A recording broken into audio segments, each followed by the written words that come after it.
Hello, I'm Jacinta. Welcome back to my channel, Past That Plant.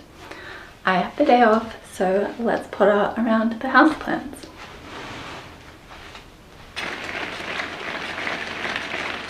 One of my favourite sounds. I was filming some different videos before, so none of my houseplants are where they usually are. That's okay though. We can put them back where they belong as we go along. It is still summer in Australia, so I am still fertilising, watering and misting my houseplants fairly frequently. Especially water-loving plants like the Begonia, who's beautiful. Just going to give her a good drink. I've just added the liquid plant food, which I use for most of my houseplants. I water this one honestly every day or two in summer. She is so thirsty. And I fertilise every 2 to 3 weeks in the warmer months. In winter I fertilise her once a month. Now we're going to give her a good mist as well. I might put her back on the stool to see if she actually fits in the frame. Okay, you can see her now. If you follow me, you would already know that I love to mist my houseplants.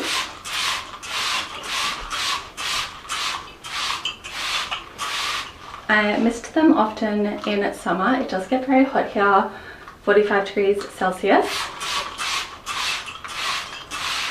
And misting them frequently really helps to stop those crispy tips. I do often get comments from people worried about mildew, particularly for begonias because they can be more prone to it. I have been misting this one for years and I've never had problems with mildew, but she does sit in a window and gets a lot of airflow. It's currently shut because my neighbour is doing something with power tools. But if your plants have sufficient airflow, which they should regardless of the kind of plant, then you shouldn't have any issues with mildew. Circulation and airflow is important for houseplants and for your house and your own health. So make sure you open up those windows. As well as airflow, the wind really helps to keep them strong. So the risk of mildew is low unless you have a dank, closed up house, which should never be the goal. Gonna lift up this big monstera.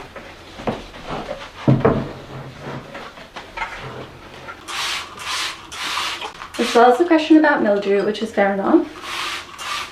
I also often get comments from people saying that misting doesn't raise humidity or misting does nothing from your houseplants. And then in the same breath they'll be like, your begonia is beautiful, how do you do that? And I tell them it's misting and they tell me I'm wrong, but you know, the proof is in the pudding. I also do not mist for humidity. It's not in place of humidifiers. I do it for a few reasons. One, I really like it. I find it very relaxing. It does help to stop the tips of my plants from going crispy, especially with the begonia. Misting helps to deter some house pests which like a dry environment, like mealybugs, thrips, spider mites. They all love the dry, which is why they hide under foliage. So don't forget to spritz the back. It's also a good excuse to get up close and personal with your plants to make sure that they don't have any pests. If you subscribe to me or you've watched my houseplant tour, you would already know that I don't have a plant room. I have plants all throughout my house. It is living decor to me. So I would need at least 50 humidifiers, which just isn't going to work for me. I do have one, which I sometimes put under my bird of paradise if foliage is getting stuck. But generally, I find I don't need it. Where I live, it does naturally have higher humidity. I'm in Melbourne, Australia, and it's between 50 and 60%, which is great for most houseplants. So I don't mist for humidity. I do it because I like it, and it definitely stops my plants from going crispy. Now, My poor snake plant. I'm going to add some more potting mix to her because there has been some soil degradation. I repotted this one I think 2 years ago, and I haven't done much since because they are pretty low care.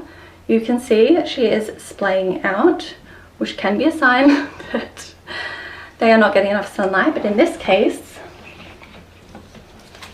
it is soil degradation. I was wiping the foliage a few days ago, just dusting it, and whilst doing that I noticed that some of the stems, pups, weren't even in the potting mix anymore. They were just sitting on top, which is why they're on a bit of a rakish angle. So she doesn't need a complete repot, but I'm going to add some fresh soil on top, rebury that one, and it should stand up straighter. It is obviously still growing happily somehow. There's lots of new shoots, so a very low maintenance and easy plant. She still needs a bit of a dust, so let's do that. I just found some lint in my hair. Hopefully that hasn't been there the whole video. This one is still in a nursery pot. Ooh, there goes that stem. I will move it to a terracotta planter next time I repot, but not today. So I have my cacti and succulent mix, and I'm just going to pour it across the whole top of the plant until all the roots are covered. There should be enough in here, but I did want to add some to my string of pearls as well.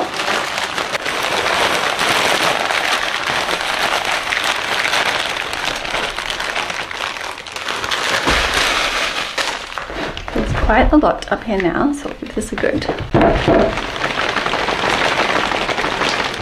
shake. I'm going to go in with my little trowel to spread out the potting mix. You don't want the foliage buried too deep down at all, because then when you water it, it will be very damp high up the stem, and then it will probably rot, because obviously snake plants don't like to be wet. Add some more on this side as well.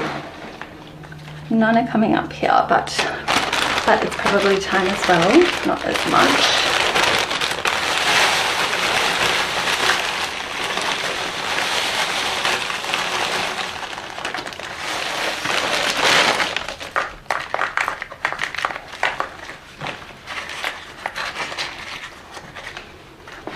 Should help her stand up a lot better.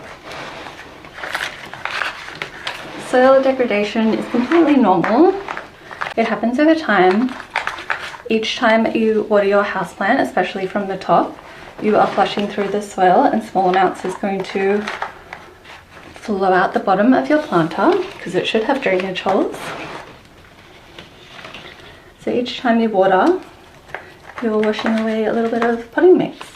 I'm not going to water her today, even though I would usually after adding potting mix, because I watered this one on Sunday. It is Friday. She doesn't need that much water, even with the dry potting mix. So that's it for the snake plant.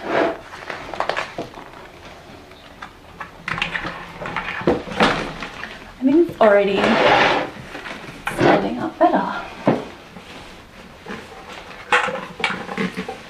Do you think, or am I delulu? I think it is.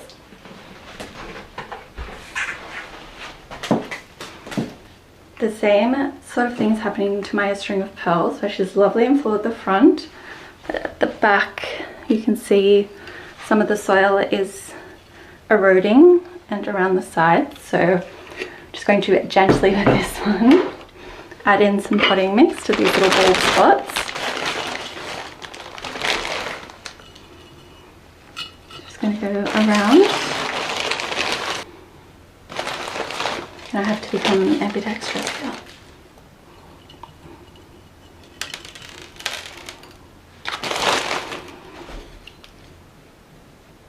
Okay, I'm going to lift up these sides and fill in there as well a little bit. I can see some little roots being exposed.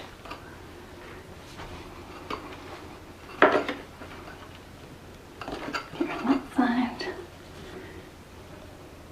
Good at the front. It was just this back bit that I noticed was going bald. It's a little dry pearls as well, which happened because the soil was disappearing, so they weren't getting any water or nutrients. Again, I did just water this one, so I'm not going to water her again straight away, but I will soon. You can see filled in there. So she should be a bit happier now. I did already take some cuttings which I will propagate in water. So I have a bunch of little cuttings here of the string of pearls, and I'm just going to put these in some water. I have let them callus slightly. I took these cuttings a few hours ago, and they will root beautifully and should do quickly as it is still summer. And of course I'll show you how that's going. The maidenhair fern is another plant which I mist daily. It's also my bathroom, so it is naturally getting more humidity, but just like the begonia, I have found if I miss misting, she throws a fit and brown leaves. So let's not forget to do her. I have two pothos hanging here. This is a hydro plant. This one's in a potting mix. Noticed she had a yellow leaf and I was in the shower. So chop that off. This one definitely needs a repot. She's still growing new foliage, but she hasn't had a repot in years. Luckily the pothos is fairly low maintenance.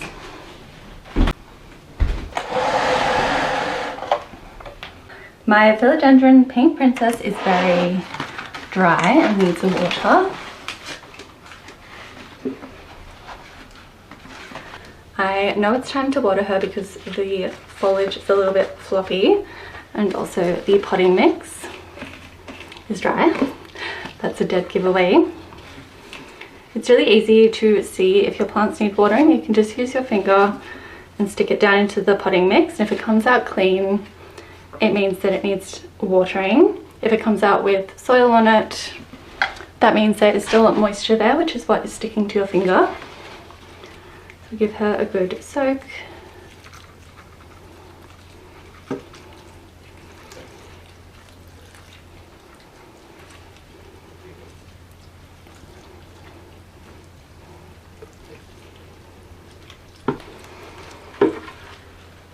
It's running out the bottom. Like most of my houseplants, the Pink Princess is in a nursery pot, which is, you can hear it dripping, which is on a saucer in my decorative planter. This makes it much easier when it's time to repot, and also means you don't have to worry about looking for decorative pots which have drainage holes. I think I'm going to chop and prop her again, not today, but I'm thinking about it. I think it is time to chop and prop her again for a few reasons. I added this support pole a few months ago and she's already grown way past it. And she is getting a little bit leggy, which I don't mind so much. It's more the height. It's just getting ridiculous. Plus, last time I chopped her, she put out all these branches.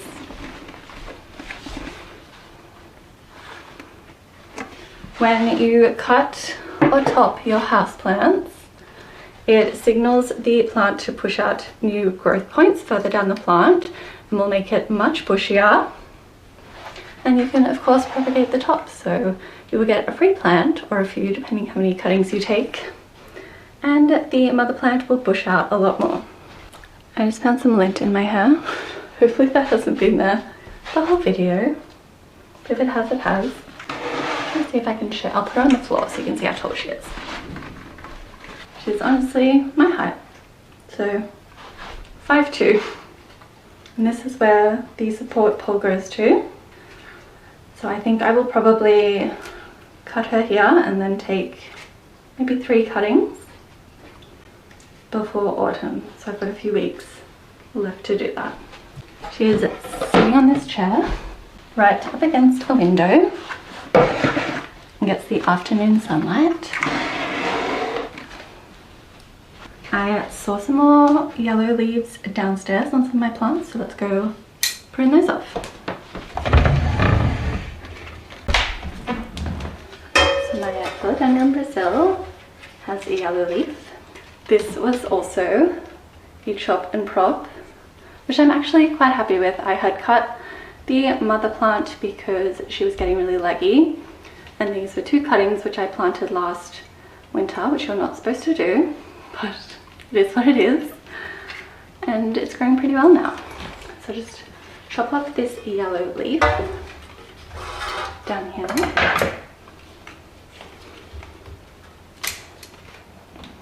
Some people like to leave the leaf on until it is completely yellow and say the plant needs some nutrients. I do not subscribe to that belief. I chop them off as soon as they start to go yellow. As I said, to me plants are living decor. I have them everywhere, they're beautiful, they're not hidden in some plant room just for the gram. And I don't want yellow leaves. The plant definitely doesn't need this leaf or the energy in it. So if you don't like a leaf, it doesn't even have to be yellow, but if you don't like a leaf on your houseplant, you can cut it off. While we're here, one of my favourite sounds is another houseplant made of cuttings, and I have done a separate full video on how I did all these.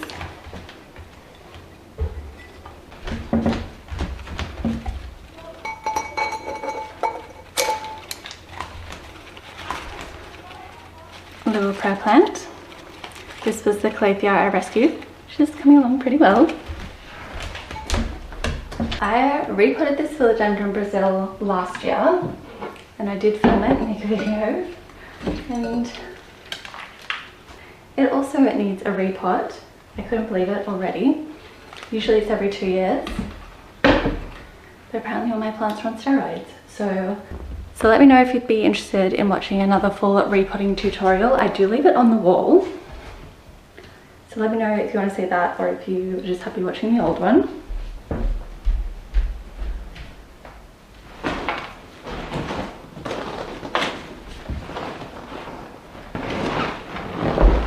My lovely neon pothos.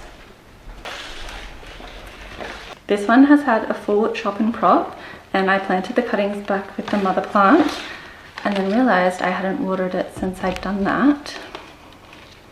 The potting mix does still feel wet, but I'm just going to give her a little soak just because the cutting was propagating in hydro, so those roots like to be wet. I don't want them to dry out or the cutting will die. I am now going to top water some of the plants, not the Pilea, but my mixed planter, Philodendron, Peperonia, Monstera. I will turn my fiddle leaf and give it a spritz as well. And that will probably be it for today. Another calm and chatty, albeit somewhat random, plant care day. Let me know if you would like to see the Philodendron Brasil repot and if I should chop my Philodendron Pink Princess again. But I think that's it. So thanks for watching, and I'll see you in the next one.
Where's my watering can?